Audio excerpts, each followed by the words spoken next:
এবার ইরানের সর্বোচ্চ ধর্মীয় নেতা আয়াতুল্লাহ আলী খামেনিকে হত্যার হুঁশিয়ারি করেছেন ডোনাল্ড ট্রাম্প। ট্রাম্প কি তাহলে ইরানে আবারও বড় ধরনের হামলা করতে যাচ্ছে? বিস্তারিত থাকছে প্রতিবেদনে।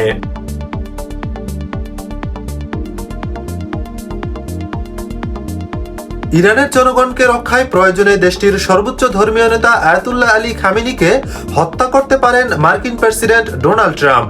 সরাসরি এমন হুঁশিয়ারি দিয়েছেন মার্কিন সিনেটর লিন্ডসে গ্রাহাম। স্থানীয় সময় মঙ্গলবার ফক্স নিউজকে দেওয়া এক সাক্ষাৎকারে গ্রাহাম বলেন, আয়াতুল্লাহদের বলছি, আপনাদের বুঝতে হবে, আপনারা যদি ভালো জীবনের দাবিতে রাস্তায় নামা নিজ জনগণকে হত্যা করতে থাকেন তাহলে ডোনাল্ড ট্রাম্প আপনাদের হত্যা করবেন। গ্রাহাম আরো বলেন, ইরানে পরিবর্তন আসছে এবং এই আন্দোলন মধ্যপ্রাচ্যের ইতিহাসে বড় মোড় নিতে পারে। ইরানে অর্থনৈতিক সংকটের জেরে দেশ জুড়ে ছড়িয়ে পড়েছে রক্তক্ষয়ী বিক্ষোভ। এই সুযোগে দেশটির অভ্যন্তরীণ রাজনীতি নিয়ে নানা ধরনের মন্তব্য করছে যুক্তরাষ্ট্র। সম্প্রতি মার্কিন প্রেসিডেন্ট ডোনাল্ড ট্রাম্প খামেনি প্রশাসনকে হুঁশিয়ারি দিয়ে বলেন, বিক্ষোভকারীদের উপর হামলা করা হলে শক্তিশালী প্রতিক্রিয়া দেখাবে ওয়াশিংটন। এরই মধ্যে ইরানে মূল্যস্ফীতি ও মুদ্রা সংকট ঘিরে বিক্ষোভ দমনে কঠোর অবস্থানের বার্তা দিয়েছে দেশটির বিচার বিভাগ। ইরানের প্রধান বিচারপতি গোলাম হোসাইন মোহসেনি বলেন, যারা রাস্তায় নেমে দাঙ্গায় অংশ নিচ্ছে, নেতৃত্ব দিচ্ছে বা সহায়তা করছে তাদের কোনো অজুহাত গ্রহণযোগ্য নয়। বিক্ষোভ মোকাবেলায় আইন শৃঙ্খলা বাহিনীর কঠোর অবস্থানের ইঙ্গিত দিয়ে তিনি স্পষ্ট করেন, রাষ্ট্র এসব কার্যকলাপ সহ্য করবে না।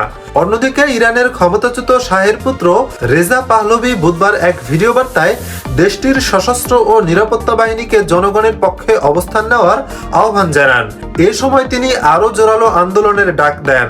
রেজা পাহলভি বলেন, ইরানের সশস্ত্র ও নিরাপত্তা বাহিনীর প্রতি সরাসরি আমার এই বার্তা, আপনারা যারা ইরানি জাতিকে রক্ষা করার জন্য সামরিক পোশাক পরেছেন এবং এখন এক ঐতিহাসিক সিদ্ধান্তের মুখোমুখি দাঁড়িয়েছেন, তাদের কাছে আমার প্রশ্ন, আপনারা ইতিহাসের কোন পাশে দাঁড়াবেন? অপরাধীদের পাশে নাকি জনগণের পাশে?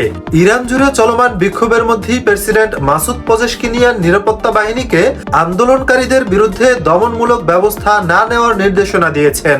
তিনি জানান, শান্তিপূর্ণ বিক্ষোভকারী আর সশস্ত্র দাঙ্গাবাজদের মধ্যে পার্থক্য করতে হবে। প্রিয় দর্শক, ডোনাল্ড ট্রাম্প কি এবার ভেনেজুয়েলার প্রেসিডেন্ট নিকোলাস মাদুরোর পর ইরানের সর্বোচ্চ ধর্মীয় নেতা আয়াতুল্লাহ আলী খামেনিকে টার্গেট করেছেন? আয়াতুল্লাহ আলী খামেনিকেও কি তিনি নিকোলাস মাদুরোর মতো করে তুলে নিয়ে যেতে পারবেন? এ সম্পর্কে আপনাদের মতামত অবশ্যই কমেন্টে লিখে পাঠাবেন। এ ধরনের আন্তর্জাতিক সংবাদ পেতে আমাদের চ্যানেলটি সাবস্ক্রাইব করে রাখতে পারেন। এতক্ষণ সাথে থাকার জন্য ধন্যবাদ।